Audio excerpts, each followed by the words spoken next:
kaibigan, bunutin na natin tong ating tanim. Nakamote, lagyan natin dito. Tingnan nyo mga kaibigan. Lapit dito, Nay. Hop, ito ay 5 buwan. Oh! Meron na siya. Tapos ito pa yung isa, meron pang luya. Uy, ano? Oh no!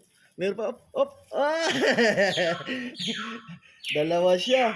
Mabilis magkalaman dito kasi nasa paso. Oh. Ito ay parang 4 months lang. Pero na kaming kamote. Tapos ito pa, may luya pa. Oh. Luya. Ito ay mga vitamins. Kasi tataniman ko siya. Itong ano na to, itatanim pa natin. Kasi sayang. Dahil magtatanim ako ng ano, dito ko lilipat din sa kabila. Tingnan natin baka meron pa. Galing. Meron pa dito na eh. Nag-ano, kaya naputol na. Nahila ko kanina. Ah, di ba? Matanda na nga siya eh. Meron kaming 3 kamote. Ito, may kuhol pa na buhay. Yung luya. Ah, ito na yung luya.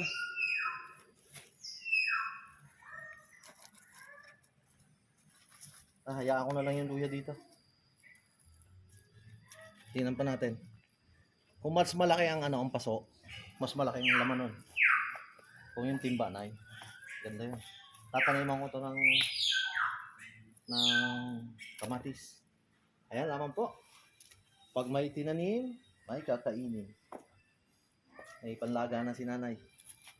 3 kumerte. Okay na.